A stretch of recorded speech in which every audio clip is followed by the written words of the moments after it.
Bonjour à tous, bienvenue sur le webinaire Financement des entreprises organisé par le MEDEF Île-de-France avec la participation des MEDEF territoriaux de l'Île-de-France. Je vais commencer par accueillir nos invités qui sont avec nous aujourd'hui. On va commencer par Jean-Paul Barbet. Alors Jean-Paul Barbet, vous êtes banquier spécialisé dans les entreprises depuis de nombreuses années. Vous allez nous en parler tout à l'heure. Vous êtes aussi un représentant de la Fédération française bancaire. Évidemment, vous êtes en première ligne sur tout ce qui concerne le PGE et le financement des entreprises, donc avec vos équipes. On accueille aussi Jean-Pascal Prevet, qui est également banquier, et qui lui représente la Banque de France au niveau de l'Île-de-France. Il y a également, qui nous a rejoint, Dominique Quégnard, qui représente la BPI. Bonjour Dominique. Et puis Pierre Pellouzet, qui est le médiateur des entreprises. Alors, je vais vous donner la parole à tous. Bonjour, merci d'être là, merci de prendre sur votre temps pour participer à ce webinaire. Je crois qu'on va avoir beaucoup de questions parce qu'il y a déjà beaucoup de participants. Donc, je donne la parole à Jean-Paul d'abord pour commencer. Jean-Paul Barbet, est-ce que vous pouvez brièvement vous présenter, dire qui vous êtes, ce que vous faites, et puis on va attaquer les questions ensuite. Oui, bonjour Charles, bonjour à toutes et tous. Très heureux d'être parmi vous pour partager ce moment autour du PGE pour ce qui me concerne. Donc brièvement, je m'appelle Jean-Paul Barbet, je suis en premier lieu délégué général de la Société Générale pour l'Île-de-France. Donc voilà, j'anime toutes les agences, quel que soit le marché, ce soit des particuliers, des entreprises, des professionnels ou des collectivités sur une grande partie de l'Île-de-France. Et je suis aussi président du comité des banques Île-de-France pour la Fédération bancaire française. Et c'est à ce titre que je suis donc présent ici. Je voulais juste avant de partir sur le PGE, vous donner un petit peu l'état de l'art des réseaux bancaires actuellement.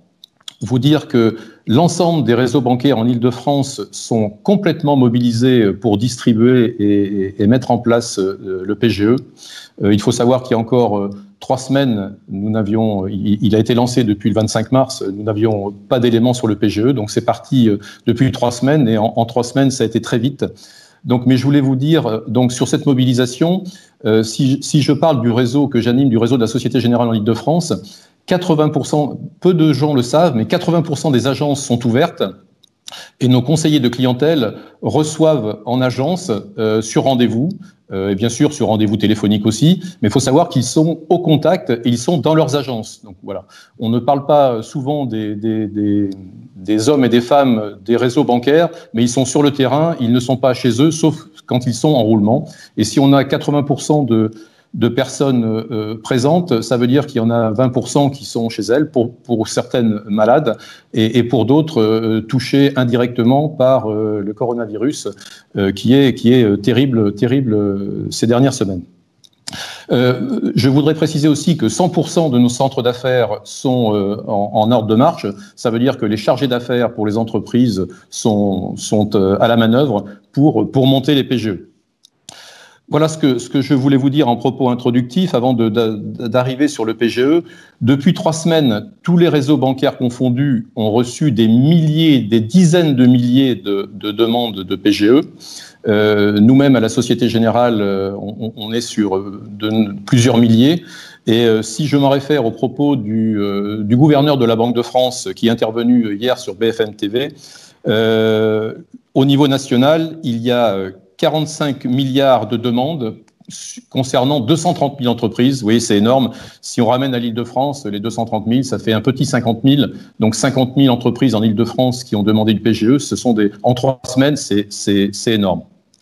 Je voulais dire aussi que les hommes et les femmes des réseaux bancaires et nous-mêmes abordons le PGE avec beaucoup d'humilité, parce que je vous le disais encore il y a 3 semaines, il a été juste lancé. Beaucoup d'humilité au niveau du PGE et beaucoup d'humilité aussi au niveau de ce qui se passe avec le virus, parce que on a des malades tous les jours et c'est vrai que ça peut influer sur la partie disponible de nos conseillers de clientèle professionnelle et de nos chargés d'affaires. Avec beaucoup d'humilité donc, mais avec une vraie détermination à monter ces PGE et à étudier toutes les demandes. Le PGE, donc vous l'avez compris, c'est un véritable pont de trésorerie pour franchir l'abîme que les chefs d'entreprise subissent en ce moment, avec des pertes de chiffre d'affaires et des charges pour certaines qui continuent à courir. Donc la situation est extrêmement complexe, on en a pleinement conscience et nous recevons toutes les demandes en ce moment. Alors, si je devais caractériser les demandes que nous recevons des chefs d'entreprise en ce moment, il y a 3 typologies de demandes. Il y a la première demande qui émane d'entreprises dont la structure financière est relativement solide, avec des cotations Banque de France plutôt bonnes et avec une rentabilité historique qui est solide. Donc c'est vraiment un impact de trésorerie immédiat qu'il faut apporter. Et je dirais, ce type d'entreprise, il n'y a aucun sujet pour accorder le PGE. Je veux dire, c'est totalement dans un flux. Après, je parlerai de priorisation en fonction de certaines contraintes. Et le deuxième type d'entreprise que l'on voit, c'est des entreprises avec une structure financière un peu plus légère et avec un impact de la crise du coronavirus qui est extrêmement fort. Donc, ce qui fait que cet impact va à la fois influencer la trésorerie, la rentabilité et par conséquent la structure. Et là, bien sûr, le PGE est un élément de réponse, mais peut-être pas que. Donc, il faudra peut-être regarder au niveau des capitaux propres, il faudra regarder au niveau de la répartition du capital, qui peut apporter, il faudra regarder peut-être d'autres concours bancaires différents. Donc, je dirais c'est une demande un peu plus complexe que la première et qui demande une étude un peu plus approfondie. Et il y a le troisième type d'entreprise, c'est l'entreprise qui avait déjà des difficultés avant la crise, qui est soit en retournement, soit en rémission, qui est dans une grande sensibilité financière et qui est très fragile au niveau de sa structure financière et pour la plupart avec des capitaux propres négatifs. Et là, on a un problème de recevabilité du PGE et j'y reviendrai après. Et là, on a des dossiers qu'on peut retrouver auprès de Jean-Pascal, le directeur de la Banque de France, qui va intervenir tout à l'heure. Il pourra mieux vous en parler que moi. Voilà. Alors, je ne parlerai pas du 4e type de demande, qui sont plus des demandes d'opportunités, mais on en voit des entreprises et des entrepreneurs qui n'ont pas besoin vraiment de concours, qui ont une trésorerie pléthorique, une rentabilité historique très forte, mais qui voient une opportunité d'avoir un concours à des conditions extrêmement basses. Mais bon, là, ce n'est pas les demandes qu'on va traiter en priorité, vous l'avez compris. Alors, je voudrais aborder 6 points sur le PGE, avant d'aller sur le mécanisme un petit peu plus en profondeur, mais 6 points qui ne sont pas forcément connus de tout le monde. Premier point, le PGE, même s'il est garanti par l'État, se fait sur des ressources bancaires, c'est-à-dire c'est l'argent des banques qui est prêté aux entrepreneurs. Deuxièmement, le PGE le prêt garanti par l'État se fait sans aucune marge bancaire. C'est-à-dire que nous sommes engagés à prendre strictement le coût de notre ressource et d'ajouter le coût de la garantie de l'État dessus. Il n'y a aucune marge bancaire. Troisième élément important, il n'y a aucun frais de dossier pour le montage du PGE. Donc c'est très important. Quatrième point, il faut le savoir aussi, si l'entreprise, et je ne le souhaite pas, mais dépose le bilan dans les 2 mois d'un décaissement d'un PGE, la garantie de l'État ne joue pas, c'est à 100% pour la banque s'il y a une défaillance d'entreprise dans les 2 mois. Donc, il faut le savoir quand même, ce qui peut, concentrer le banquier sur certains éléments.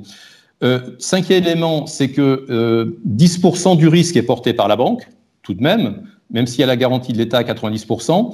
Et le 6e point, c'est que cette garantie de l'État, pour le moment, dans l'état actuel des choses, ce n'est pas une garantie à première demande.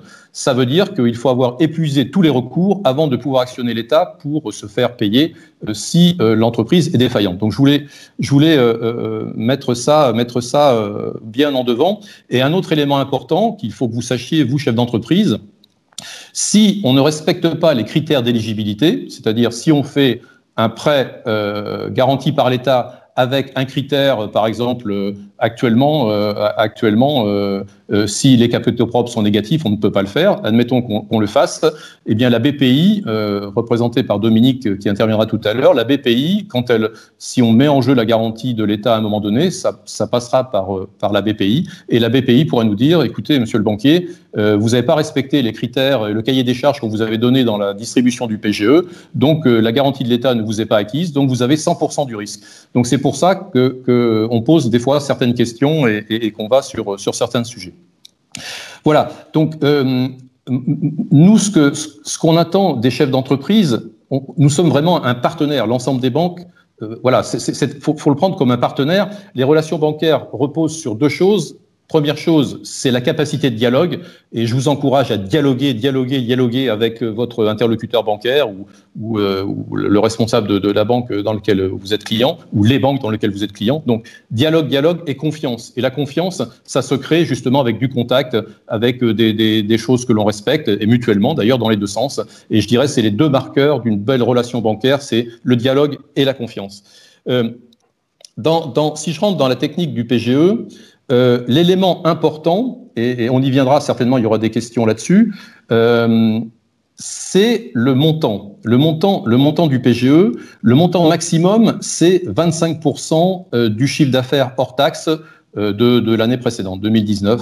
Voilà. Et si on n'a pas les éléments comptables de 2019, une attestation de l'expert comptable suffit très largement pour attester du chiffre d'affaires 2019. Donc c'est 25% du chiffre d'affaires. Mais c'est un élément maximum. Ça ne veut pas dire qu'il faut aller le chercher tout de suite.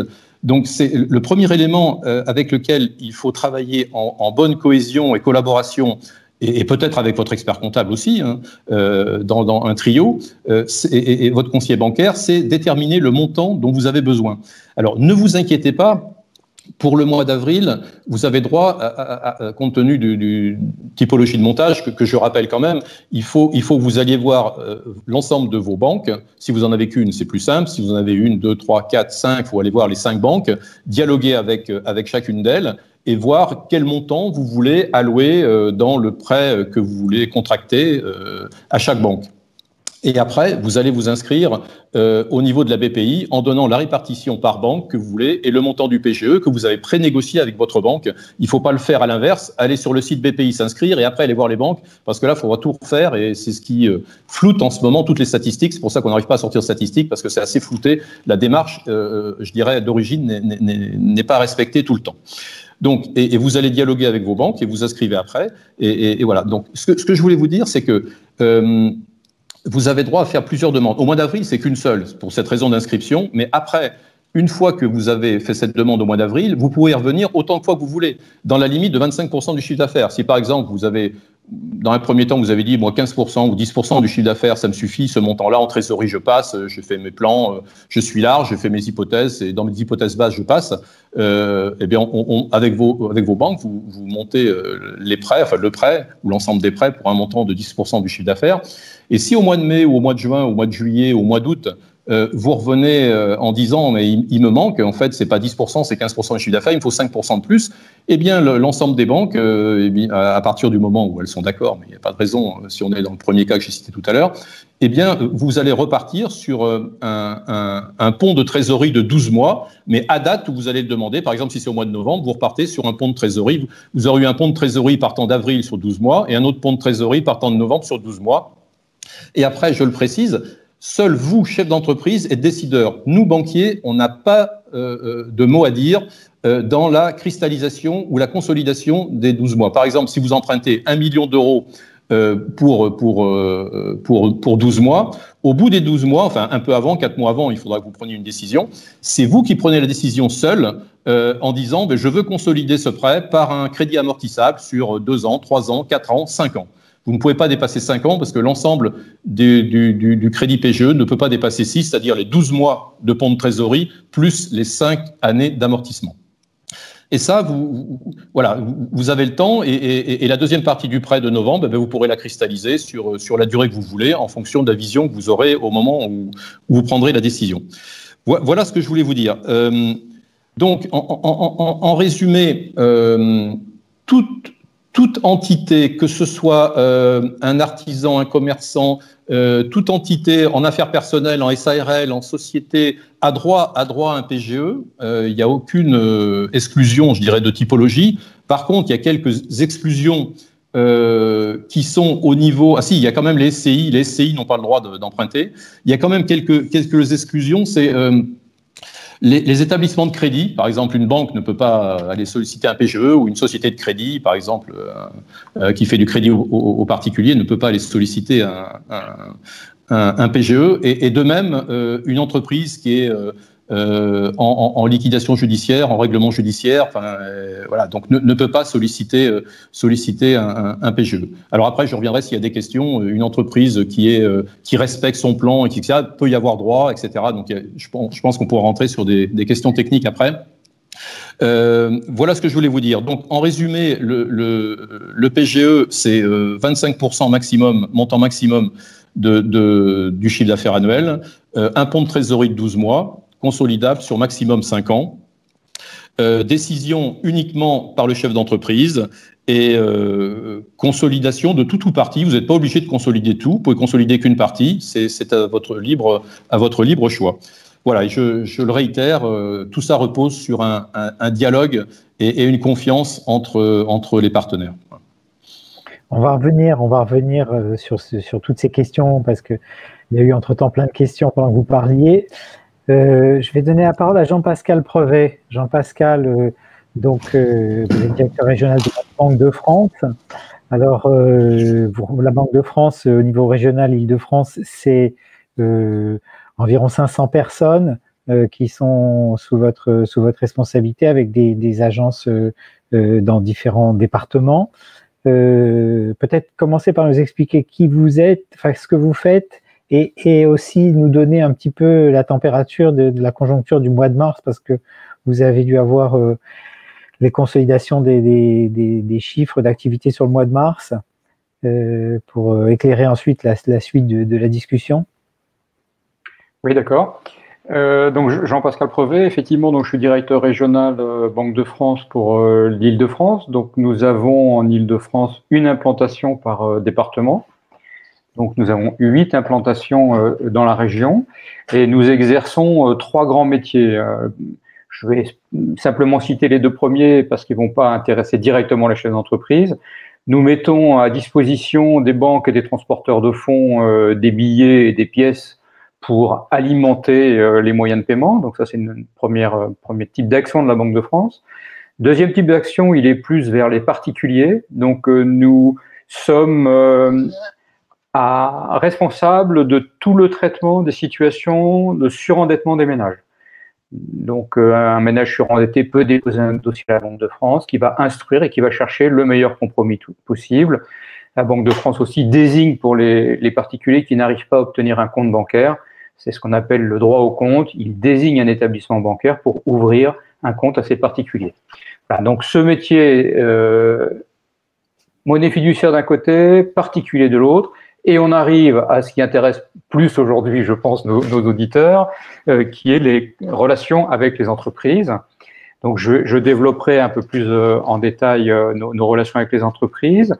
Ce qu'il faut savoir, c'est que nous avons plusieurs types de contacts avec les entreprises. Nous avons un contact mensuel avec un panel de chefs d'entreprise pour aller au plus près de la conjoncture et percevoir au mieux possible la conjoncture. C'était un peu votre question, donc j'y reviendrai, je dirai quelques mots sur ce que nous ont dit les entreprises sur le mois de mars et comment ils voyaient les semaines à venir. Deuxième action qui est plus souvent connue de la Banque de France, c'est la cotation des entreprises. Donc la Banque de France collecte les documentations comptables des entreprises qui font plus de 750 000 € et octroie une cotation à ces entreprises. Là aussi, j'y reviendrai plus en détail. Et enfin, moins connu, mais qui se développe de plus en plus et qui aujourd'hui est sous le feu de l'actualité, c'est que nous avons développé des services de proximité aux entreprises. Alors, deux grands types de services. Un service autour de la médiation du crédit, vous avez prononcé le mot tout à l'heure. Donc, la Banque de France peut intervenir dans chacun des départements lorsque une entreprise a des difficultés à boucler un plan de financement, par exemple. Là aussi, on y reviendra plus en détail, on regardera un peu comment on peut travailler, ce qu'on peut faire ou pas. Et puis, pour compléter l'accueil possible de tous les chefs d'entreprise, et surtout, on vise les petites entreprises et les très petites entreprises, afin de s'assurer qu'il n'y ait pas de trou dans la raquette. On a mis en place dans chacun des départements un correspondant TPE et PME, plutôt TPE, mais si c'est une PME, on peut aussi suivre le chef d'entreprise. Donc des correspondants PME et TPE qui peuvent être sollicités de façon tout à fait gratuite, sans contrainte particulière, pour exposer une problématique et avec l'ensemble de nos partenaires avec lesquels nous sommes amenés à avoir des relations, guider le chef d'entreprise dans la bonne direction pour résoudre son problème. Donc toutes ces actions sont développées sur notre site internet que vous pouvez aller voir, banque-france.fr. Juste deux mots, s'agissant des contacts PME-TPE, nous avons un numéro vert que je vous donne si vous le souhaitez, c'est le 0800 08 32 08. Et là, vous aurez dans les 24 heures un contact avec un correspondant pour vous guider et pour vous aider. Il peut être également contacté par courriel avec une boîte qui est TPME, comme très petite entreprise ou moyenne entreprise, donc TPME avec votre numéro de département, @banque-france.fr. Donc par exemple dans les Hauts-de-Seine, TPME92@banque-france.fr. Voilà. Sur la médiation du crédit, la médiation peut être saisie directement sur le site internet de la médiation du crédit, ou elle peut passer par ses correspondants TPME qui vous orienteront vers des médiateurs du crédit. Voilà, de façon très succinctement, les rôles de la Banque de France dans les territoires et notamment concernant les entreprises. Je termine par rapport à votre question sur le contexte économique aujourd'hui. Donc, vous avez peut-être vu dans la presse l'enquête que l'on mène auprès des chefs d'entreprise nous a amené, alors là c'est au niveau national, après je ferai un focus sur l'Île-de-France, mais nous a amené au niveau national à calibrer l'impact du confinement, et nous avons calibré cet impact par rapport à ce que nous ont dit nos chefs d'entreprise et par rapport à nos modèles économétriques internes, à considérer que toute quinzaine de confinement coûte 1,5 point de croissance, donc à l'année. Donc, deux quinzaines de confinement, 3 points de croissance. 3, etc. 1,5 point de croissance par quinzaine de confinement. S'agissant de l'Île-de-France, les chefs d'entreprise ont acté qu'ils avaient subi un coup d'arrêt très marqué suite aux mesures sanitaires de confinement, et que ce soit l'industrie, les services marchands ou le BTP, le choc a été violent. Dans l'industrie, alors que le confinement n'a démarré que le 17 mars, en moyenne, les entreprises industrielles d'Île-de-France ont fermé un peu plus de 4 jours sur le mois de mars, mais ça peut aller 5 ou 6 jours pour certaines entreprises industrielles, notamment dans le matériel de transport. Dans les services marchands, c'est également très variable, avec ceux qui s'en sortent le mieux, qui peuvent travailler à distance, comme informatique, communication, ils ont fermé que 2 jours. Mais par contre, hébergement, restauration, là on arrive jusqu'à 13 jours, c'est-à-dire quasiment la totalité, puisque le confinement a démarré au 17. Donc quand je vous dis 13 jours, c'est sur l'ensemble du mois. Enfin, sur le BTP, tous les travaux sont à l'arrêt. Ils le sont pour plein de raisons. Ils le sont parce que les clients ne souhaitent plus que leur chantier avance. Ils le sont parce que les chefs d'entreprise considèrent que les règles sanitaires ne peuvent pas s'appliquer en l'état avec l'organisation actuelle du BTP, et qu'il faut d'abord travailler ces règles sanitaires avant de redémarrer. Mais aucun des 3 secteurs ne pense que l'activité redémarrera de façon significative courant des semaines du mois d'avril. Ils avaient à l'époque pas eu l'information du président de la République du confinement qui était poussé jusqu'au 11 mai. Ils ont répondu avant, mais de toute façon, ils considéraient que le mois d'avril ne serait pas un mois de reprise de leur activité. Merci. J'ai une question, on va revenir sur pas mal de sujets, mais j'ai une question qui s'adresse directement à Banque de France, c'est la fameuse cotation des entreprises. Comment est-ce qu'on l'établit? Comment est-ce qu'elle s'établit? Est-ce qu'on peut la changer? Parlez-nous de ça parce que c'est un sujet qui parfois inquiète les entreprises, les chefs d'entreprise, leurs dirigeants. D'accord. Oui, alors, comment se passe un processus de cotation? La première chose, c'est qu'on demande au chef d'entreprise son bilan, alors la plupart du temps via son expert comptable, mais l'expert comptable demande au chef d'entreprise son accord. Donc c'est important de savoir que la Banque de France ne cote pas les entreprises contre leur volonté. Une entreprise qui dit « moi je ne veux pas vous donner mon bilan », eh bien, nous ne collectons pas le bilan et donc on ne peut pas octroyer une cotation significative. Donc première chose, c'est un acte déjà qui est un acte un peu de partenariat puisqu'il y a un accord entre l'entreprise et la Banque de France sur la communication du bilan. Deuxième chose, c'est un acte qui est transparent puisque toute cotation est communiquée au chef d'entreprise. Donc la Banque de France dit voilà, à l'issue de notre analyse, nous avons octroyé à votre entreprise telle cotation. Et le chef d'entreprise reçoit un courrier de cotation. Troisième chose, très fréquemment, nous prenons contact avec le chef d'entreprise pour avoir un rendez-vous avec lui, pour faire un point sur sa stratégie et intégrer du qualitatif à l'analyse.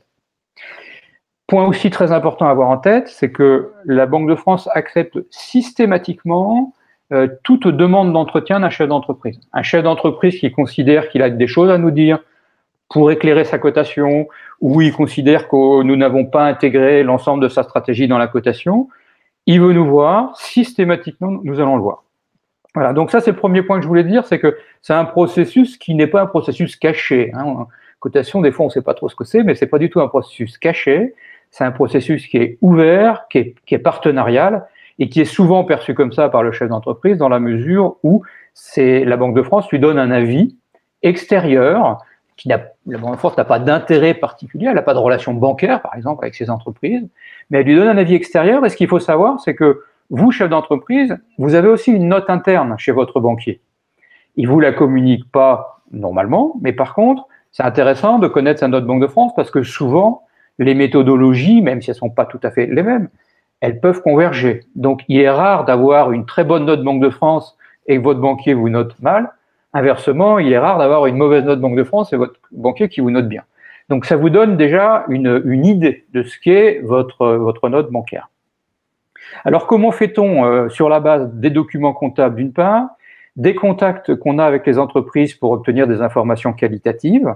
Donc ensuite, on a une analyse assez classique, c'est-à-dire on regarde quelle est la trajectoire de l'entreprise en termes de chiffre d'affaires, comment ce chiffre d'affaires se décline en rentabilité, quelle est la trajectoire de la rentabilité, quels sont les flux de trésorerie qui sont générés par l'entreprise. À partir de ces flux, est-ce qu'elle a suffisamment de cash pour pouvoir faire face à tous ces décaissements obligatoires? Donc, vous voyez une démarche un peu globale sur les comptes de résultats, sur le bilan et sur les flux de trésorerie. Dernière chose, peut-être pour rester dans la définition un peu globale de la cotation Banque de France, ce qu'il faut savoir, c'est que 2/3 des cotations Banque de France sont des cotations qui sont favorables. Et quand je dis elles sont favorables, c'est sur quelle base? C'est sur la base d'un cahier des charges qui nous est fixé par la Banque Centrale Européenne. La Banque Centrale Européenne accepte de refinancer les banques en prenant des garanties. Et parmi les garanties que la BCE accepte, il y a les crédits aux entreprises qui sont correctement notés par la Banque de France. Et dans 2/3 des cas, les crédits dont vous, chef d'entreprise, vous disposez, dans 2/3 des cas, ces crédits sont suffisamment bien notés pour pouvoir être pris en garantie auprès de la BCE. Donc ça veut dire que c'est un facteur favorisant votre propre accès au crédit. Parce que votre banquier, il sait quand vous en crédit, il n'aura pas de difficulté à remobiliser ce crédit derrière. Voilà, donc il ne faut pas que ça fasse peur la Banque de France et la cotation. D'abord parce que, comme je vous le dis, dans 2/3 des cas, c'est des cotations positives. Ensuite, parce que ce n'est pas un processus secret, c'est un processus qui est très clair, très ouvert et avec beaucoup de dialogue avec le chef d'entreprise. D'accord, donc bien compris, un processus transparent et dont on peut discuter finalement avec vous. Alors, je ne sais pas si, à l'heure actuelle, vous avez la possibilité d'accueillir tous les gens qui vont vous demander un rendez-vous, mais en tout cas, c'est bon à savoir que on peut venir vous voir et discuter de ça avec vous directement. Alors, je vais passer la parole à Dominique Keignard de la BPI. Alors, la BPI, je connais bien, parce que bonjour Dominique, en tant qu'entrepreneur, j'ai dû utiliser une bonne partie de la boîte à outils BPI, pas mal d'activités.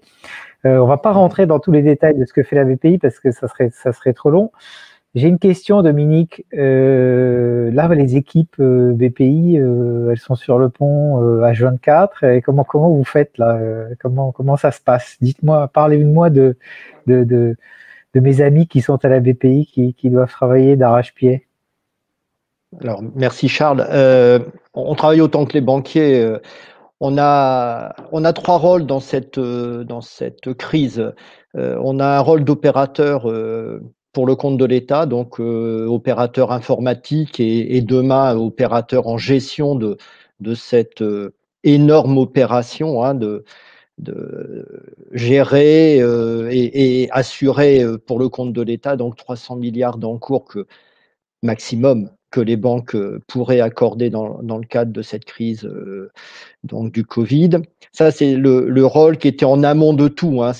On travaille avec l'État depuis 1 mois et demi pour lancer et faire un pipe capable d'encaisser des centaines de milliers de dossiers, parce que la profession n'a jamais encaissé aussi vite. C'est un vrai tsunami.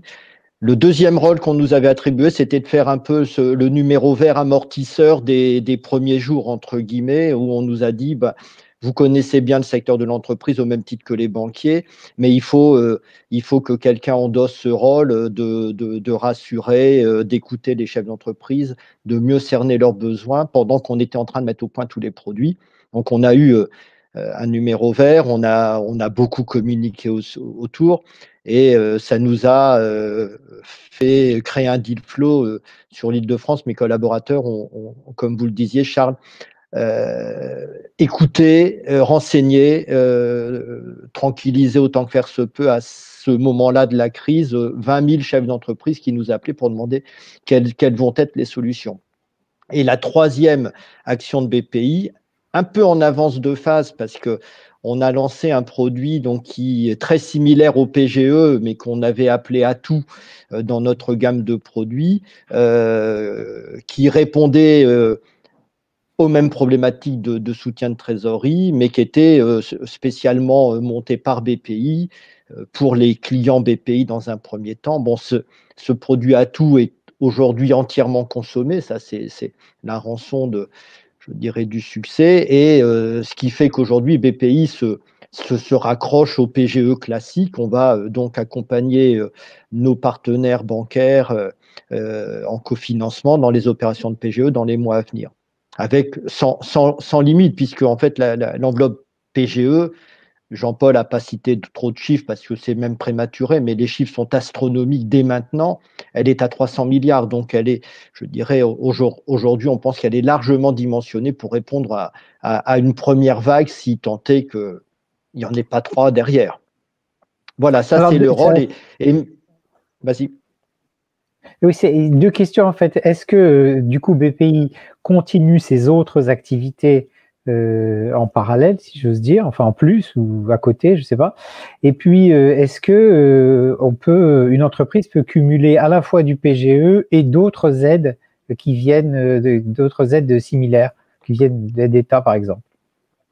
Alors, très, très bonne question. Bon, je pense qu'au diapason de nos partenaires banquiers, le pipe d'opérations qui était en cours, bon, il y en a qui vont se décaisser, c'est des opérations immobilières qui vont pas être mises en cause. On avait un gros deal flow d'opérations dans l'énergie. Bon, le solaire, photovoltaïque, ça va pas s'arrêter. Je faisais le point avec mes équipes juste avant. Bon, c'est clair que beaucoup d'autres transactions sont en stand-by, pas complètement arrêtées, mais en stand-by. Donc, notre activité classique est à 30% de ce qu'elle devrait être. mais une de mes équipes disait qu'en un mois, elle avait fait toute la production de prêts sans garantie, puisque c'est un produit qu'on avait déjà dans la gamme l'année dernière. Le prêt à tout est un copier-coller d'un produit historique que nous avions avec des nouvelles dotations. Et en fait, une direction régionale francilienne avait fait en un mois ce qu'elle avait fait sur toute l'année dernière. Et ça me permet de mettre un focus sur un secteur qui nous est cher et qui va certainement écrire l'histoire demain. Et une partie du rebond, c'est l'innovation. C'est tout le débat qui tourne autour des startups et de l'innovation. Parce qu'une affaire qui était mature, qui avait un bon track record, était quand même mieux armée pour encaisser. Les startups, je dirais que c'est la double ou la triple peine. Celle qui était en levée de fonds, la levée de fonds est plutôt en stand-by. Celle qui était en recherche de financement complémentaire ou en recherche de financement d'amorçage, là aussi, le dossier va prendre un peu plus de temps à maturer. Donc, BPI, dans le cadre de notre gamme de produits, a actualisé tous les critères d'accès à notre gamme de produits. Et on a même créé un produit spécialement dans le cadre du PGE pour qu'il y ait un compartiment de ce PGE. Les banques en font, mais on pense qu'on en fera compte tenu de notre clientèle innovation et de l'ensemble de ces startups qui sont déjà dans notre portefeuille. On a une grosse enveloppe dédiée aux startups parce qu'elles ont des spécificités, elles n'ont pas de chiffre d'affaires, donc le ratio chiffre d'affaires pose un vrai problème. On a dû trouver d'autres critères d'attribution. Elles ont un projet de fonds propres, donc il faut qu'on puisse les contourner. On a créé des produits bridge, c'est-à-dire que l'entreprise qui avait des besoins qui étaient en cours de levée, l'investisseur recule un peu parce qu'il y a des investisseurs étrangers qui reculent complètement et en disant on va attendre que ça aille mieux.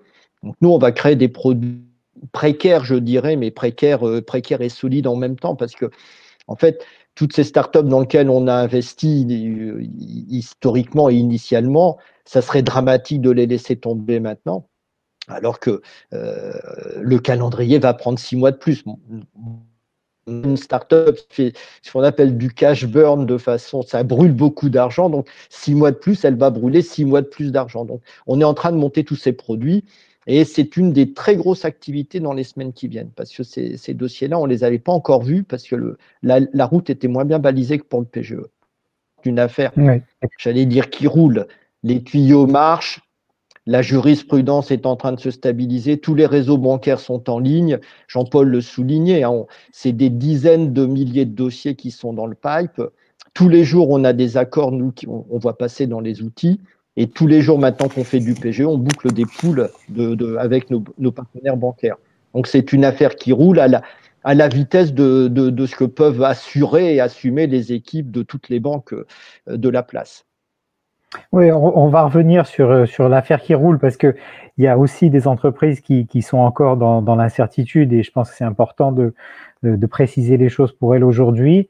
Je voudrais passer avant la parole à Pierre Pelouzet. Pierre Pelouzet, vous êtes le médiateur des entreprises. Donc vous, votre rôle, c'est d'intervenir là où ça coince finalement entre les clients et les fournisseurs. Que ça soit des entreprises privées ou des entreprises publiques.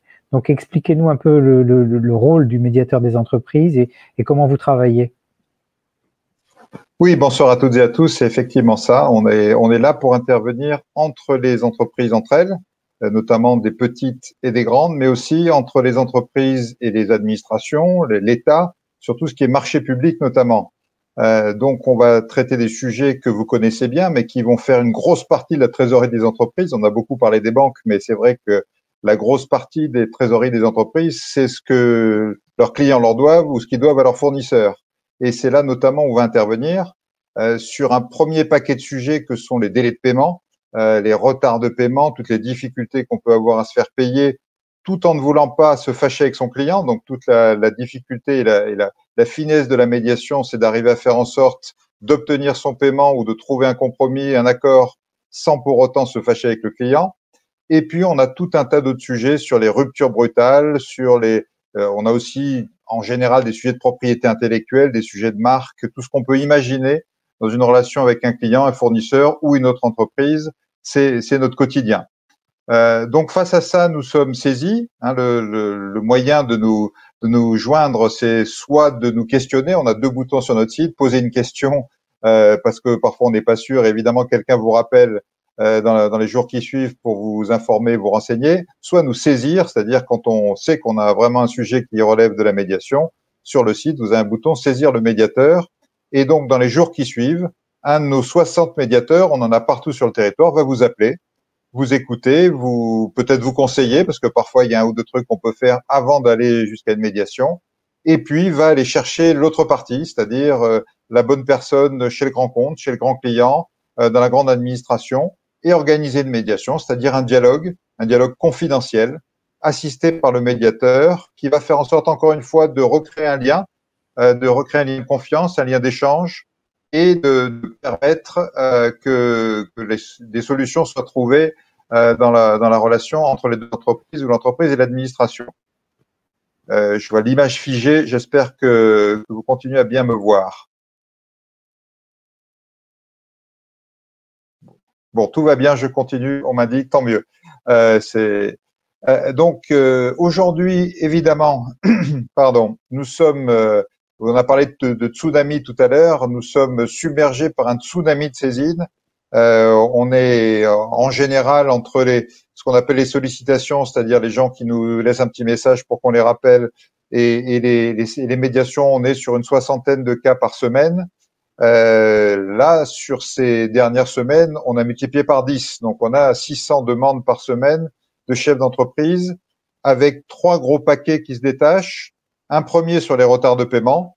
Toutes les entreprises qui nous disent on n'est plus payé, nos clients ont décalé, arrêté, repoussé tous les paiements et c'est dramatique pour nous, bien évidemment en particulier dans ce contexte de crise.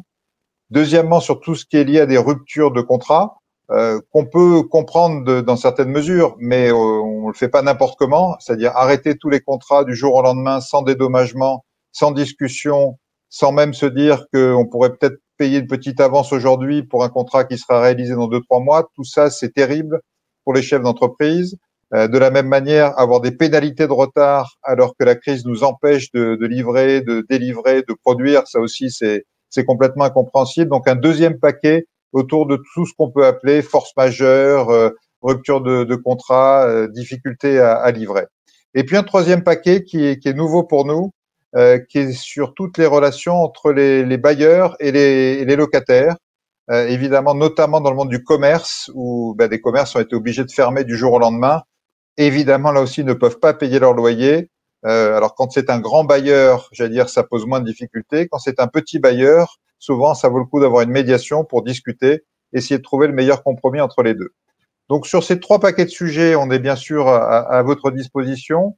Le premier sujet a pris une telle ampleur, tout ce qui est retard de paiement, que à la demande du ministre, moi je suis rattaché à Bruno Le Maire, donc à la demande de Bruno Le Maire et en accord avec le gouverneur de la Banque de France, nous avons créé un comité de crise spécifique sur les délais de paiement.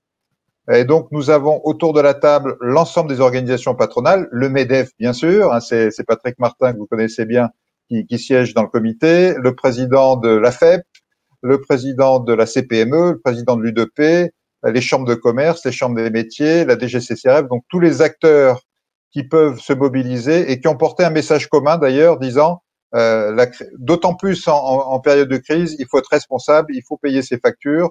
Et d'ailleurs, même si on peut les payer un peu plus tôt que d'habitude, c'est pas plus mal. Donc, ce comité a 2 fonctions. On fait remonter toutes les informations sur les payeurs, les bons et les mauvais. C'est-à-dire que quand on voit de manière consolidée, c'est de l'information confidentielle bien sûr qui nous remonte, que tel ou tel grand acteur structurant a arrêté ou décalé ses paiements, le comité intervient directement auprès de la direction générale, du président, du directeur financier, pour lui dire chère madame, cher monsieur, il y a un problème chez vous et on vous demande s'il vous plaît, au nom de toute l'économie française que nous représentons, d'y mettre bon ordre.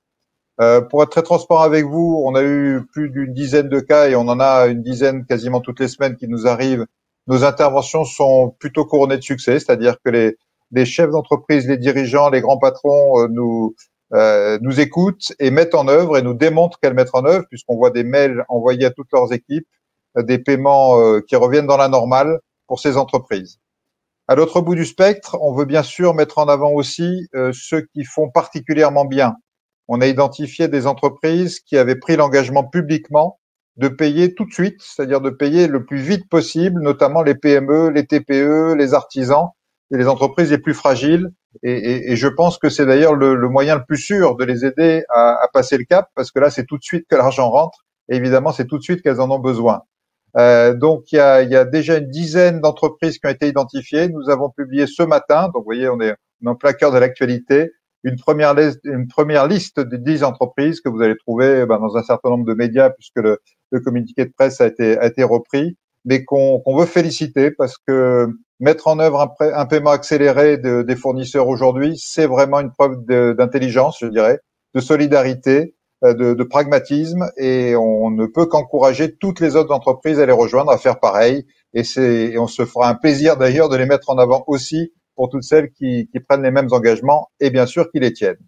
Donc voilà, en résumé, à votre disposition des 60 médiateurs qui sont tous sur le pont, ils ne chôment pas, ça je peux vous le dire, mais pour tous vos sujets, rupture de contrat, paiement en retard, difficulté avec les bailleurs ou tout autre sujet avec une entreprise ou une administration, n'hésitez pas, médiateurdesentreprises.fr. On vous contacte dans les jours qui suivent, on essaie de tenir un délai d'une semaine maximum avant de vous contacter, et puis on vous conduit sur la médiation. Et jusqu'à présent, notre taux de succès de 75% ne se dément pas, donc on espère le maintenir pendant la crise parce qu'on est là pour aider. Encore faut-il que les entreprises nous saisissent, donc n'hésitez pas à le faire et à le faire savoir. Ouais, d'ailleurs, je signale au passage qu'elles peuvent vous saisir soit directement, soit avec l'aide de leur MEDEF territorial. Et en général, les demandes aboutissent très vite et on obtient des réponses très vite. Je suis ravi d'entendre aussi qu'il y a une liste d'entreprises vertueuses qui est publiée. J'espère que ça va encourager un grand nombre d'entre elles à rejoindre le groupe de tête. Je voudrais revenir maintenant sur des questions qui sont peut-être des questions de détail, mais je crois que c'est important pour les gens qui participent au webinaire, qui touchent à une catégorie que Jean-Paul a évoquée tout à l'heure, qui sont finalement peut-être les entreprises qui aujourd'hui ont des difficultés encore à accéder aux dispositifs de financement. Alors elles ont des difficultés parce qu'elles ont du mal à s'organiser, elles n'ont pas obtenu les codes, etc. Elles n'ont pas les moyens ou elles n'ont pas tout à fait terminé leur plan de trésorerie, etc. Donc on va rentrer un peu dans des sujets très pratiques. Mais Jean-Paul, je voudrais vous demander, est-ce qu'aujourd'hui on a une idée de combien de temps il faut pour obtenir une réponse de sa banque au niveau du PGE?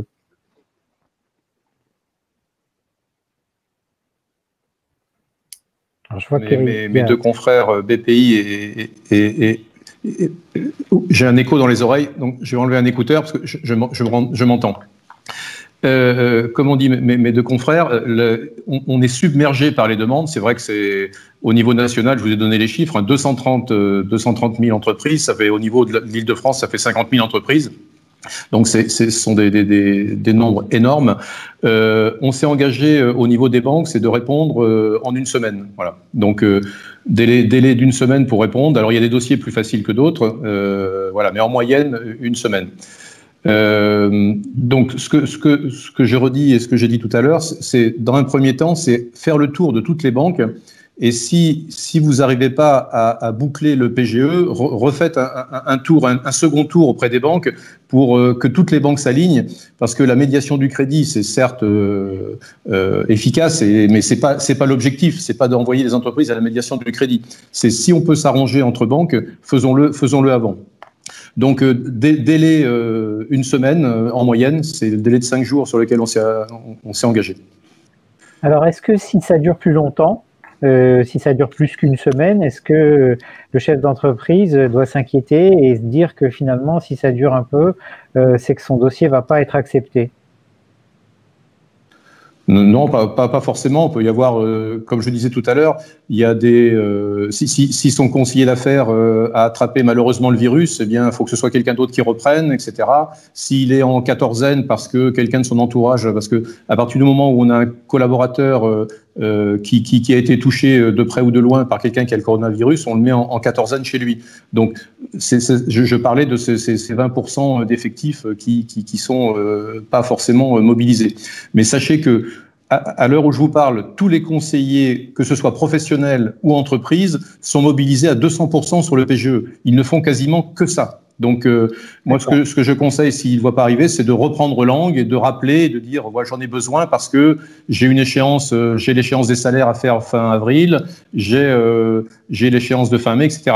Nous, de notre côté, on s'est engagé à prioriser, c'est-à-dire on demande aux chefs d'entreprise quel est le degré d'urgence de votre demande, et certains disent, bon, écoutez, moi, il n'y a pas d'urgence, j'en ai besoin, mais ça ne sera pas avant fin mai, je peux tenir jusqu'à fin mai, donc on ne le met pas dans les priorités. Par contre, celui qui nous dit fin avril, j'en ai besoin, on le met dans les priorités. Et après, dans l'attente du décaissement, il peut y avoir tout un tas d'accords avec sa banque pour passer le cap avant le décaissement du PGE, même si oui, il peut être très rapide puisqu'il n'y a pas d'autre garantie que la garantie de l'État. Ça peut aller très vite, mais il peut y avoir voilà, une avance de trésorerie temporaire, très temporaire, sur quelques jours s'il y a un décalage. À partir du moment où le PGE est accordé. Je retiens, c'est qu'il ne faut pas, bien sûr, il y a des inquiétudes qui sont légitimes, hein, mais il ne faut pas surinterpréter l'absence de communication.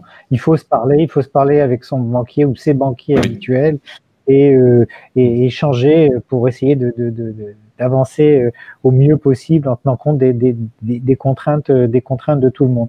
Il y a une autre question qui revient. Et j'ai même fait la proposition au MEDEF Île-de-France, dans lequel je suis au niveau du bureau. Je dis, si en tant que président FBF pour comité Île-de-France, s'il y a des dossiers, moi je veux bien faire l'intermédiaire et les faire remonter aux banques concernées, si c'est d'autres banques que la Société Générale.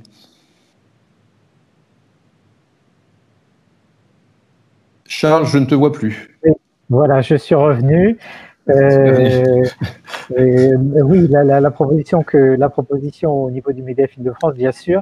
Et une autre question qui revient très souvent, enfin un paquet de questions qui reviennent très souvent, c'est autour de la documentation qui est demandée par le banquier. Alors le banquier, il demande tout un tas de choses, pas forcément, il ne demande pas toutes les enseignes ne demande pas forcément la même chose, donc ça peut être aussi un facteur un peu perturbant pour le chef d'entreprise.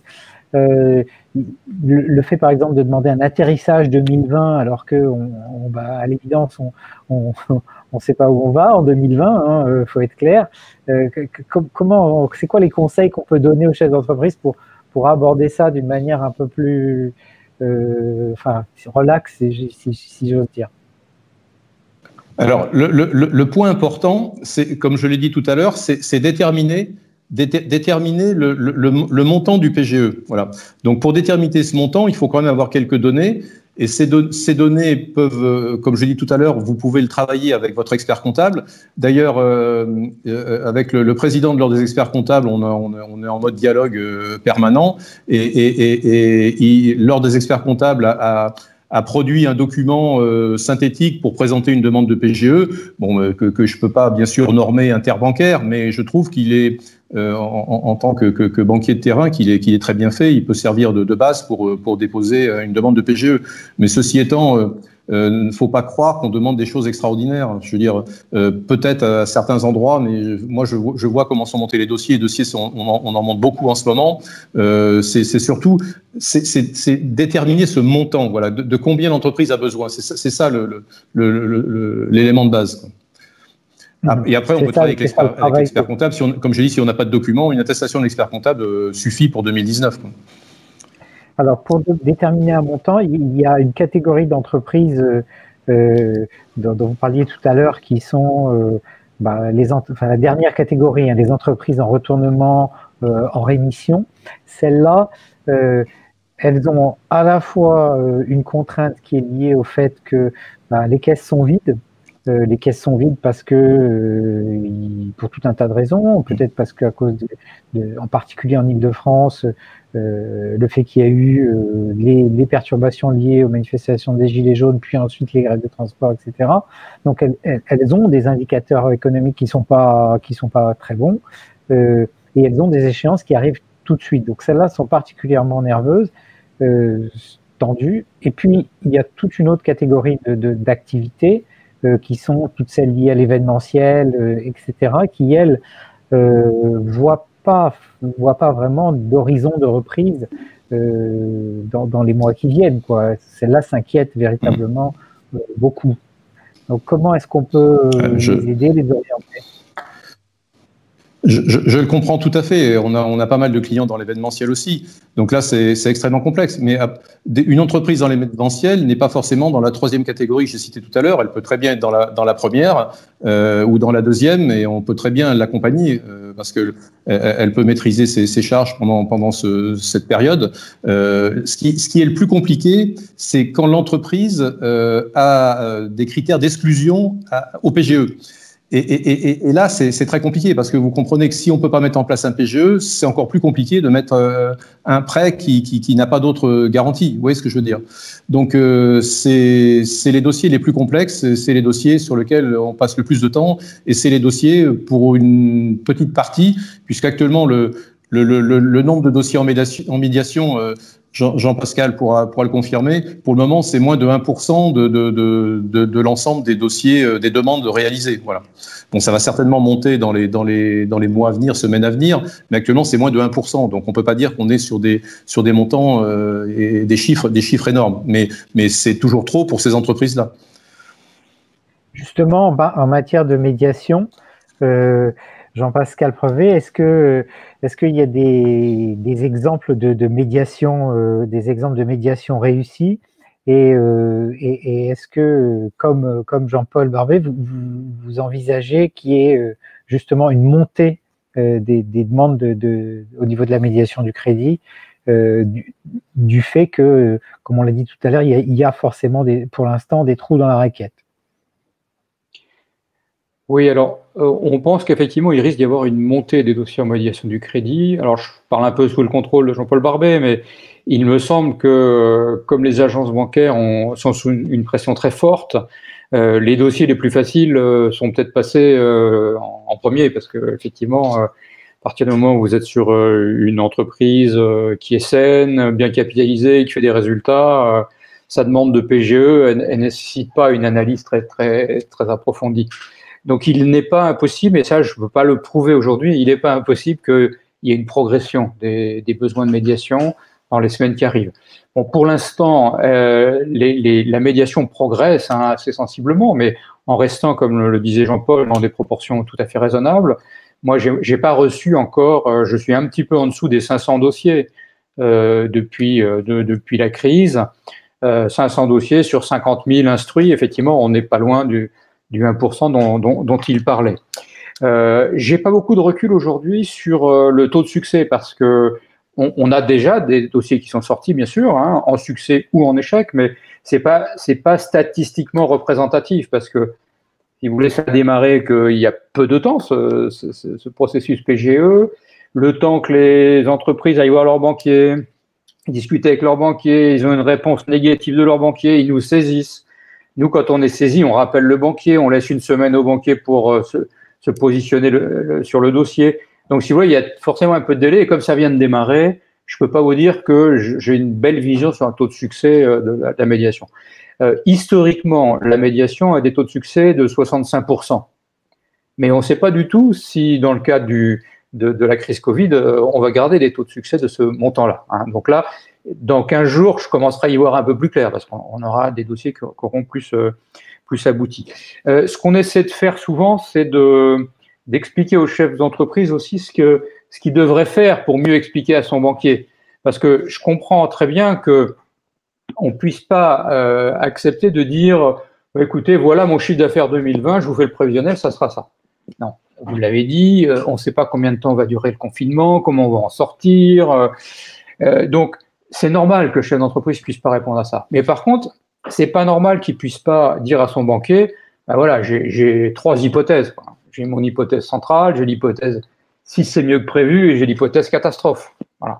Et par rapport à ces hypothèses, expliquer quels sont ses besoins. Voilà. Et donc, dans un certain nombre de fois, on propose au chef d'entreprise de changer un peu son approche vis-à-vis du banquier.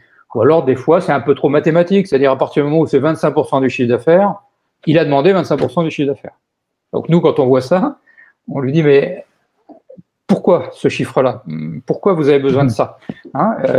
Essayez de montrer quel est votre besoin pour ce pont de trésorerie, justement, hein, pour pouvoir passer cette période difficile. Essayez de mieux qualifier votre besoin. Parfois, c'est simplement des choses comme ça, hein. Et il y a un certain nombre de cas dans lesquels on arrive, alors je ne sais pas s'il faut le qualifier de succès ou pas, mais on demande 100, le banquier dit non, et puis après la médiation, on a 80. Bon, c'était pas 100, mais c'est pas 0 non plus. Voilà. J'ai pas suffisamment de recul, hein, pour qualifier quand même le taux de succès à terme. Par rapport à ce que vous disiez, donc évidemment, j'invite bien, comme le disait Jean-Paul Barbet, à vous rapprocher de vos experts comptables, hein. C'est votre interlocuteur habituel de proximité et certainement le mieux adapté pour préparer un dossier PGE. Je vous dis néanmoins que la Banque de France a mis à votre disposition un outil totalement gratuit, très simple d'utilisation. Il y a juste une contrainte, c'est que vous ayez 2 liasses fiscales et que vous puissiez donner 2 liasses fiscales à la Banque de France pour qu'elle le rentre dans son système. Et derrière ça, vous pouvez à la fois avoir un positionnement de vos performances économiques dans votre secteur d'activité et aussi faire un prévisionnel. Très, très simple. Et tout à l'heure, quand je disais faire 3 hypothèses, ça peut être 3 prévisionnels, hein. Prévis 1, prévis 2, prévis 3. Voilà, donc sachez-le, si vous avez des difficultés à matérialiser ça, et pour les petites entreprises, c'est pas toujours facile, la Banque de France a sur son site internet mis à votre disposition un petit simulateur qui s'appelle Opale, O-P-A-L-E, qui est totalement gratuit, rapide d'utilisation, et les correspondants TPE dans les départements que je vous ai cités tout à l'heure seront là pour vous accompagner. Hein, s'il y a besoin d'eux pour renseigner ce dont vous avez besoin dans cet outil, les correspondants TPE vous accompagneront. Donc ça peut être un élément de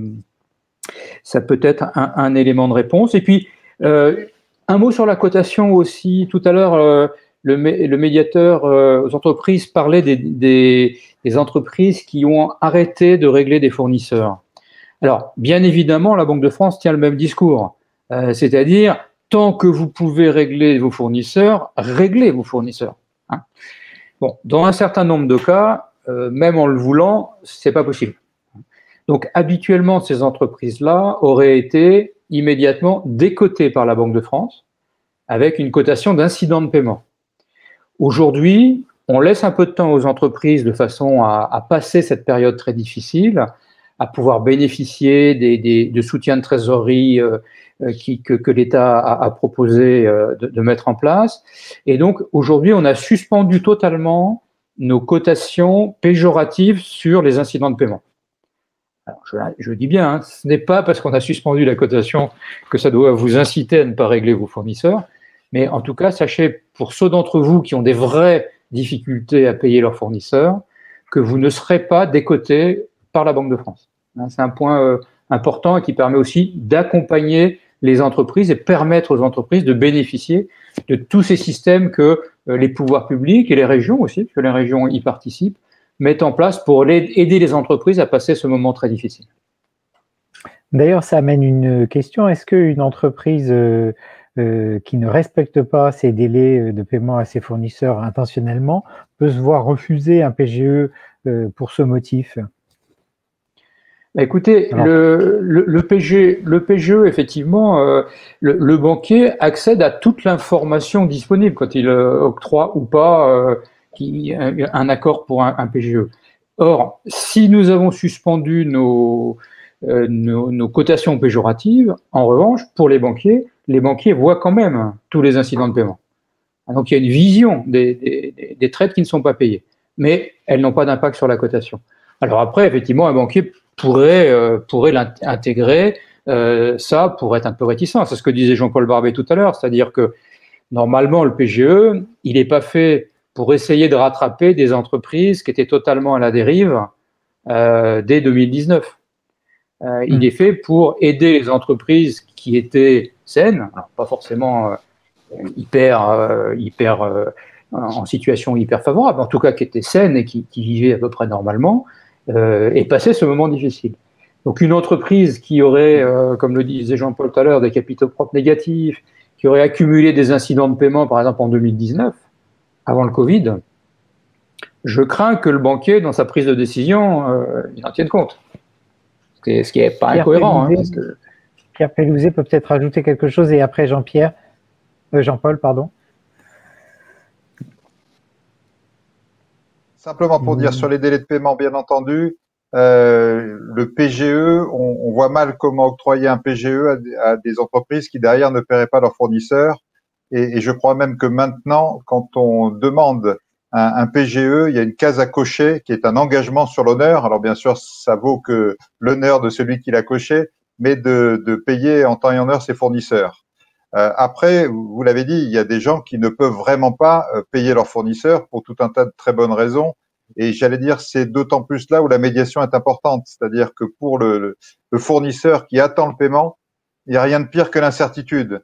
Il préfère savoir que son client est en difficulté, mais qu'il y a un PGE qui est en attente, il y a une solution qui est en attente et que même on va décaler un petit peu, mais il sera payé, plutôt que d'avoir ce qu'on a souvent malheureusement, c'est le silence absolu qui est terrifiant pour le fournisseur qui attend son argent.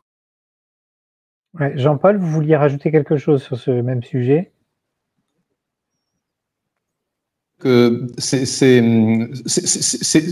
C'est du comportemental et c'est de l'engagement sur l'honneur, mais ce n'est pas un critère d'exclusion pour faire un PGE. Moralement, c'est pas tenable, mais c'est pas un critère d'exclusion s'il y a un incident, s'il y a eu un incident à un moment donné, voilà. À partir où l'entreprise est in boni, c'est pas en liquidation ou en règlement, etc. Elle peut y avoir droit. Alors j'aimerais comprendre si je ne sais pas lequel d'entre vous peut me répondre, peut-être Dominique, peut-être Jean-Paul, pour tout le secteur hôtel, café, restaurant, événementiel dont on a parlé tout à l'heure, est-ce qu'il y a une approche particulière? Est-ce qu'il y a un traitement qui est distinct du reste des entreprises? Je peux prendre la parole. En fait, il y a eu un traitement prioritaire pour l'événementiel parce que c'était la caricature même de l'impact, l'impact total. Et il y a un traitement qui va être aussi un peu atypique pour l'hôtellerie-restauration. Parce que là aussi le traitement l'arrêt était brutal, binaire, hein, c'était 0 de chiffre d'affaires du jour au lendemain sur des décisions donc de fermeture. On sait que, vous le disiez tout à l'heure, ce secteur avait déjà été fort sinistré de par les gilets jaunes et les grèves, donc on avait déjà nous une grande partie de notre clientèle hôtellerie en Île-de-France, hôtellerie et restauration qui était déjà en moratoire de par les épisodes attentats, gilets jaunes et grèves.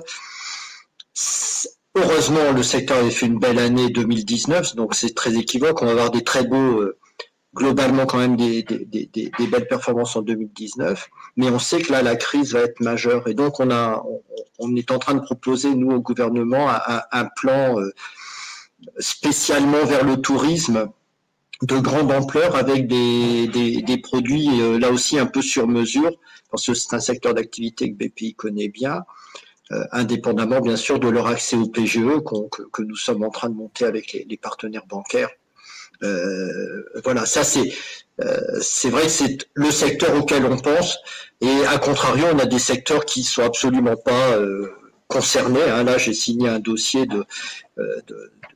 d'opérateurs de câbles, de fibres pour le net. Bon, lui, au contraire, il voit ses flux densifiés et il n'y a pas d'impact. Il y a pas mal de secteurs d'activité où le fait qu'on puisse travailler en numérique, et on fait des progrès, on le disait chez nous, en un mois, c'est un mois tout ça, hein, l'histoire date d'un mois, on a fait des progrès, les mêmes progrès qu'en 2 ans en termes d'appropriation du digital et de travail chez soi. Et ça va laisser ça va laisser des traces dans le bon sens du terme. Donc on va capitaliser là-dessus. Il faut voir une partie du bon côté de la chose. Et je rebondis, je terminerai probablement sur une actualité, sans brûler, je dirais, l'information. On lance donc probablement demain ou lundi un prêt qui va s'appeler Backup Prévention, en français rebond, qui a été donc décidé, monté et qui nous a été proposé par la région Île-de-France, donc pour laquelle nous serons opérateurs. Donc c'est un prêt qui va compléter les PGE. Alors dans certains cas, là où le PGE va saturer les 25%, parce qu'on n'a pas la même contrainte de chiffre d'affaires, on pourra dépasser 25%. Et c'est un prêt qui fera entre 10 000 et 300 000 euros, uniquement pour les entreprises franciliennes, tout secteur d'activité, forme juridique de société jusqu'ici. Et donc 7 ans, 2 ans de différé en capital, donc c'est un vrai prêt confort, entre guillemets, sur les 2 ans qui viennent. Et le dernier intérêt, ou les 2 derniers avantages, c'est qu'il est sans garantie, puisque c'est la région et BPI qui prenons le risque, et il est à 0% puisque la région le bonifie. Voilà, c'est un produit que nous attendions et qu'on vient de mettre au point avec la région. Donc Valérie Pécresse a annoncé une puissance d'intervention de 300 millions. On démarre donc lundi la commercialisation de ce produit qui sera toujours mis en place en cofinancement avec un partenaire bancaire, donc sous couvert d'un PGE bien sûr, la plupart du temps. Mais là, soit parce que le banquier fera la moitié du PGE possible et nous on complétera avec le prêt rebond. Donc toujours à l'initiative de la banque, mais l'entreprise peut lui souffler que cette solution alternative ou complémentaire, en l'occurrence, existe. Voilà. D'accord. Donc, ce que j'entends, c'est qu'il y a aussi des dispositifs qui vont venir compléter le dispositif existant, aussi bien en ce qui concerne les startups, le secteur événementiel, café, hôtel, restaurant et d'autres secteurs par ailleurs. Qu'est-ce qu'il en est des autres formes d'organisation type les SC, les associations, etc. Est-ce qu'elles rentrent dans le dispositif actuel? Est-ce qu'elles peuvent y entrer? Sous quelles conditions? Peut-être repasser la parole à Jean-Paul. Merci Charles, oui, bien sûr. Concernant les SCI, je l'ai mentionné tout à l'heure, les SCI, c'est le seul exclusion en termes d'entité. Par contre, les associations, bien sûr, ont droit au PGE. Alors après, le sujet sur une association, c'est de calibrer les 25%. C'est 25% par rapport à quoi? Puisqu'une association n'a pas en direct un chiffre d'affaires. Donc, pour calibrer les 25%, l'État nous considère qu'il faut qu'on retire de l'ensemble des budgétaires de la partie subvention et dons pour calibrer les 25%. Mais sinon, l'association a droit. Voilà.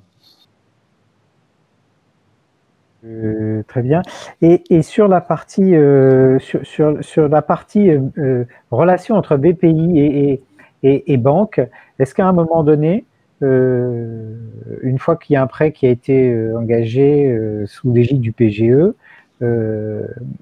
et la banque va faire jouer sa garantie puisque le débiteur est défaillant, est-ce qu'il y a des cas où la BPI va refuser de faire jouer, est-ce qu'il peut y avoir des cas où la BPI va refuser de faire jouer cette garantie vis-à-vis de la banque?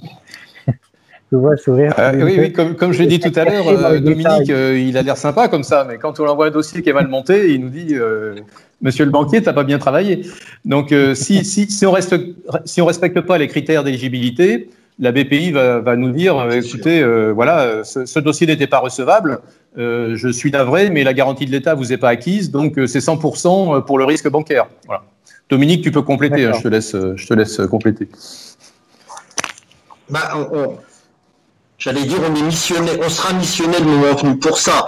Maintenant, les critères d'exclusion, on les a bien balisés dans le sens où il y avait un des sujets, c'était pas dépasser 25% de chiffre d'affaires et toute la procédure numéro unique est justement mise au point pour vérifier en avance de phase que l'ensemble des banques n'accorderont pas des PGE au-delà de 25%. Donc ça, c'était le gros point clivant. Maintenant, les équipes bancaires sont de mieux en mieux formées. Il n'y a pas trop d'items à respecter. Donc, je pense qu'il n'y aura pas trop de sujets, en espérant qu'il n'y ait pas trop de casse à l'arrivée. On n'a pas abordé, nous, on est des gens dans une logique naturellement optimiste d'après-crise, mais Charles, vous le savez, il y a aussi, il y aura probablement dans le panel de solutions qu'il faudra imaginer, plus que par le passé, des solutions de capital, des solutions originales de haut bilan, des solutions intermédiaires, d'obligations, parce que malheureusement, les entreprises vont sortir endettées. C'est une dette qu'on n'avait pas prévue, qui n'a pas financé un outil de production, et qu'il va bien falloir quand même rembourser j'espère dans la majeure partie des cas. Donc c'est des dettes un peu stériles qu'on va laisser digérer pendant 5-6 ans, mais en parallèle, si on veut vraiment redémarrer, nous on est en train de penser sur des solutions de prêts intermédiaires, de prêts originaux qui seraient pas du capital, qui seraient pas des obligations convertibles, parce que ça sera probablement une des clés du redémarrage. Donc ça va nous obliger à être assez imaginatifs. Ça va probablement obliger les chefs d'entreprise à faire un bout de chemin aussi sur des sujets d'ouverture du capital dans des moments un peu pacifiés. Mais je pense que c'est une partie des solutions qu'on écrira ensemble dans les années à venir. Oui, justement, c'est un point très intéressant. Pardon, vas-y Jean-Paul. Non, pardon Charles, je voulais juste compléter les propos de Dominique. Je rebondis sur ces propos qui sont extrêmement vrais. Si l'entreprise sort, je dirais, de cette phase avec un mur de dette énorme et sur lequel elle va engager toute sa capacité, sa marge brute d'autofinancement, voire plus, comment elle va pouvoir assurer son développement et sa croissance future. Vous voyez, donc d'où l'intérêt de bien calibrer quand même le PGE. C'est pas la peine de surcalibrer, il faut laisser de la puissance d'endettement futur pour la croissance de l'entreprise. Oui, et alors ça m'amène à une autre question qui est une entreprise qui s'est fait refuser son PGE. Est-ce qu'elle peut revenir en deuxième semaine, si j'ose dire, avec une solution où elle a augmenté ses fonds propres, les actionnaires ont mis du compte courant, etc. Comment on fait dans ces cas-là? Bien sûr, je laisserai mes amis compléter, mais une entreprise, par exemple, qui vient, on a eu l'exemple où la moitié des capitaux propres n'existe plus, donc normalement, c'est pas recevable PGE. S'il y a un apport immédiat en compte courant que l'on peut bloquer ou une augmentation de capital, le dossier peut tout à fait être recevable en PGE une fois l'augmentation de capital fait ou le blocage des comptes courants réalisé. D'accord. En fait, on le constate tous les jours, puisque indépendamment de notre activité d'investisseurs en direct, BPI France est aussi souscripteur d'autres fonds d'investissement et on est notamment derrière 300 sociétés de capital investissement, dont capital risque, capital innovation, etc. Et aujourd'hui, cette profession-là, dont on parle moins que la profession bancaire, fait vraiment le job. Ça tombait bien, elle avait de la liquidité. Elle était, après des années relativement probantes en termes de rentabilité. Donc, aujourd'hui, on a, nous, sur tous les dossiers innovation qu'on voit passer pratiquement, il y a concomitamment une augmentation de capital, un prêt BPI spécial innovation et un PGE. C'est-à-dire que on est vraiment dans une intervention tripartite qui donne beaucoup de poids au dossier, parce que on voit des dossiers de start-up qui ont perdu beaucoup d'argent l'année dernière. On peut se dire, la barre est infranchissable. Oui, si y a que le banquier à qui on demande de la faire passer, ça va être compliqué. Par contre, si l'investisseur dit, bon, on va perdre un an, mais on va réinvestir pour lui permettre de passer le cas. BPI qui rebelote un prêt à l'innovation et la banque qui fait le PGE, c'est des dossiers qui sont exemplaires. Ok. Il y avait une question sur le chat qui disait, est-ce que quand BPI est déjà prêteur d'une entreprise, est-ce qu'on peut intervenir est-ce qu'on peut monter le PGE directement avec BPI? Alors hier, non. Aujourd'hui, oui, mais jamais BPI seul, parce que déjà le PGE, Jean-Paul l'a peut-être dit, j'ai l'impression que je pars de l'image, ne s'adresse qu'à des entreprises. Alors, le PGE ne concerne... C'est très bien. Le PGE n'est pas un produit, vous l'avez bien compris, bancaire de conquête. On a le droit de faire du PGE dans les entreprises chez qui nous sommes. Donc, merci de souligner que si une entreprise dans laquelle BPI est prêteur, ou au capital, bien sûr, si elle nous sollicite pour intervenir dans le cadre de son plan de trésorerie, hier on a fait de l'atout, mais faute d'atout maintenant, on n'a plus d'atout, on va faire du PGE, mais toujours, ça c'est les fondamentaux de BPI, en cofinancement avec un partenaire bancaire. Jamais nous ferons la totalité d'un PGE dans une entreprise. Et on pourra faire demain un prêt rebond à côté d'un PGE. En fait, on aura 2-3 produits alternatifs au PGE qui ont les mêmes intérêts que le PGE, c'est-à-dire pas très cher pour soutenir cette opération et soutenir les entreprises à ce moment-là, et toujours complémentaire à un produit bancaire. D'accord. On a vu aussi passer des questions sur les entreprises qui sont sous LBO. Donc ça, c'est un cas particulier. C'est peut-être un peu technique. Et ça demande un développement un peu long et une discussion avec le banquier. Mais on peut peut-être donner déjà une idée générale du sujet. Je veux bien répondre. J'ai presque plus de son. J'ai l'impression que le son est en train de partir, mais je peux répondre. Une entreprise, bien sûr, sous LBO, a droit au PGE, même si ça peut faire briser certains covenants et même si ça peut mettre certains leviers, effets de levier en excès, elles ont droit quand même au PGE. Voilà. Donc, tout à fait, à partir du moment où elles restent en dehors des exclusions que j'ai citées tout à l'heure, LJ, RJ et capitaux propres, 50% négatifs ou 50% du capital obéré. Sachant que les entreprises qui sont dites en difficulté, en plan, RJ, etc., d'après ce que j'ai compris, vont faire l'objet de mesures complémentaires dont on attend le détail sur les semaines qui viennent. Exact. Donc on n'y est pas encore. Exact. On prend les choses au fur et à mesure. Une question, Jean-Paul, sur la manière dont le plan de remboursement du prêt va se discuter avec la banque après le différé de remboursement. Parce qu'il y a une période de 12 mois, bon, ça c'est le pont. Puis une fois qu'on est au bout, comment ça va se passer ? Alors, 4 mois avant l'échéance des 12 mois, comme je le disais tout à l'heure, c'est le chef d'entreprise lui seul qui décide ce qu'il va faire. Soit il transforme intégralement le montant du prêt en crédit amortissable sur 2, 3, 4 ou 5 ans. C'est lui qui décide. Soit il décide d'en rembourser une partie et puis de rembourser partiellement une partie du crédit. Mettons 1 million, il a 1 million sur 12 mois. Il dit j'ai besoin que 500 000, il repart sur 500 000 sur 5 ans par exemple. Voilà. Donc c'est vraiment à sa main.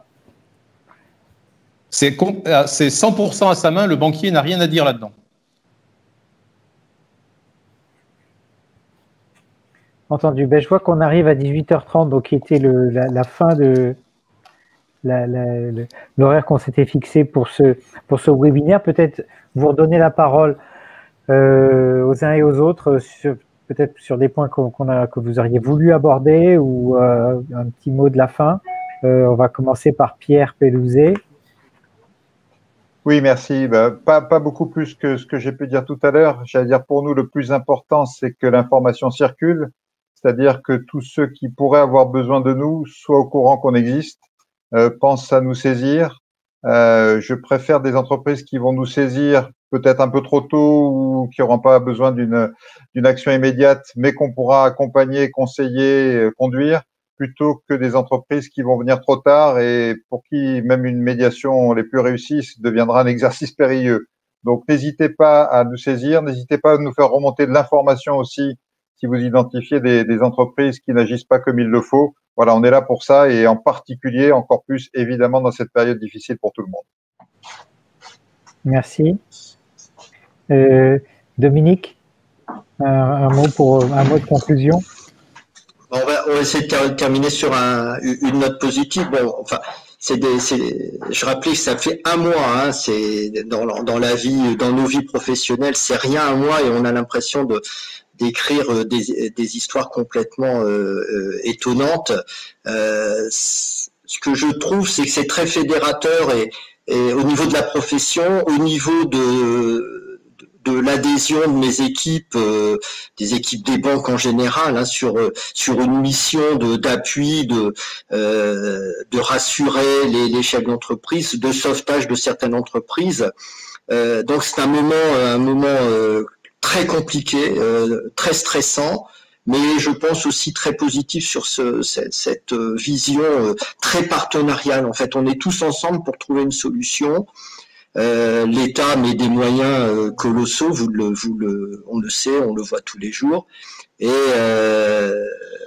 positivement, ça nous permettra de passer cette crise et de demain de réécrire l'histoire d'une façon complètement différente. Merci. Jean-Pascal Prevet, un dernier mot pour votre... Oui, bien pour dire à chacun d'entre vous que la Banque de France est à vos côtés, donc n'hésitez pas à faire part de vos besoins, que ce soit vers les correspondants TPE, que ce soit vers la médiation du crédit. N'hésitez pas, vous avez l'ensemble des informations sur le site internet. Et peut-être dire un mot aussi de la BCE, puisqu'on n'a pas prononcé ce mot-là, mais tout ce dont on vient de parler ne serait pas possible s'il n'y avait pas eu mise en place d'un véritable bouclier de trésorerie au niveau de la BCE, puisque c'est la BCE qui va très largement financer l'ensemble des acteurs, que ce soit les banques et même les entreprises, puisqu'aujourd'hui, la BCE rachète de la dette d'entreprise du court terme et jusqu'au long terme, ce qui est très atypique et qui permet de passer ce moment très difficile. C'est vrai que la BCE fait un travail absolument considérable dont on n'a peut-être pas complètement... les échos nous parviennent pas parce que les informations sont saturées, mais ça sera, je pense, à un moment donné, temps de reconnaître qu'il y a un travail incroyable qui est fait au niveau européen.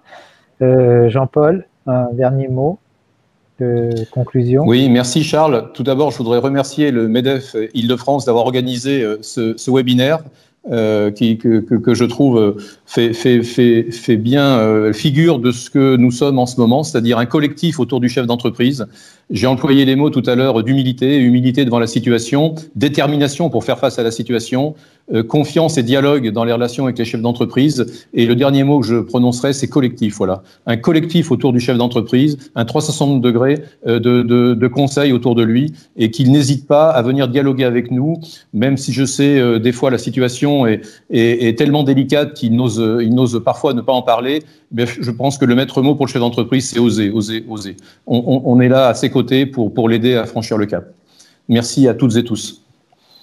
Merci Jean-Paul. Pour rebondir, effectivement, les MEDEF territoriaux sont là à l'écoute des chefs d'entreprise. Au MEDEF Paris, au MEDEF Île-de-France, chez tous nos collègues, on prône dans cette situation la solidarité, le partage d'expériences, l'écoute, l'entraide. Voilà, il faut pour faire tout ce qu'on peut pour aider le maximum d'entreprises et leurs collaborateurs à se sortir d'une situation qui n'est pas facile. Un grand merci aux équipes qui ont travaillé sur ce séminaire, sur ce webinaire, qui ont été dans la coulisse, MEDEF Île-de-France et puis tous nos collègues des MEDEF territoriaux. Merci à tous et puis merci aux participants aussi pour leurs questions. Et puis peut-être on aura l'occasion de se revoir dans cette même configuration bientôt. Bonne soirée à tous et merci.